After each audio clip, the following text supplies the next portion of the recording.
পশ্চিম বাংলাতে, পশ্চিম বাংলা, গোটা পশ্চিম বাংলার মাটিতে নদিয়া জেলায় একখান জায়গায় বলে দেওয়া হয়েছে মদ খাওয়া যায়।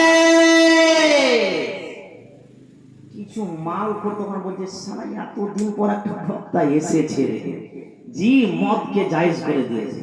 জি খালি হারাম হারাম হারাম, এতদিন পর একটা বক্তা এসেছে মদকে জায়েজ করেছে। জি যখন বলে দিয়েছে মদ খাওয়া জায়েজ, পিছন দিক থেকে একটা আদা মালখোর একবারে লাফিয়ে উঠে বলছে নারে তাকবীর আল্লাহু আকবার, নারে তাকবীর আল্লাহু আকবার।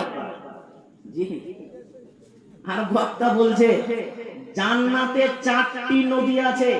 কয়টি নদী? 4টি নদী আছে জান্নাতে। একটা হচ্ছে পানির নদী, একটা হচ্ছে দুধের নদী, একটা হচ্ছে মধুর নদী, আর একটা হচ্ছে মদের নদী। মদের নদী, মদের নদী।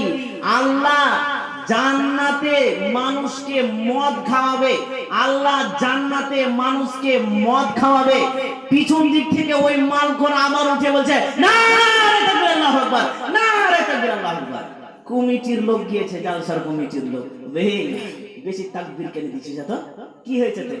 এত কোরআনে কিসে তুই তাকবীর কেন দিছিস? তখন ও বলছে বে হুজুর কি বলল শুনলি না? হুজুর কি বলছে শুনছিস? আল্লাহ নিজে জান্নাতে মদ খাওয়াবে। এবে দুনিয়ার মালকে প্র্যাকটিস না থাকলে জান্নাতে খাবি কি বে? দুনিয়ার মালকে প্র্যাকটিস না থাকলে জান্নাতে খাবি কি তুই? তো কাহা কা বাঁশ কাহা লাগা দিয়া। ওই রকমই যারা বাড়ি থেকে শুনছেন ওই রকমই হবে মনে করেন। জি ওই রকমই হবে। একদিন এক বক্তাকে একটা মৌলবীকে জিজ্ঞাসা করা হয়েছে যে মৌলবী সাহেব বিড়ি খাওয়া দোয়া কি?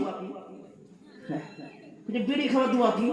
হাসি মানে বন্ধু বান্ধব জিজ্ঞাসা করেছে তার ফ্রেন্ড, তার বন্ধু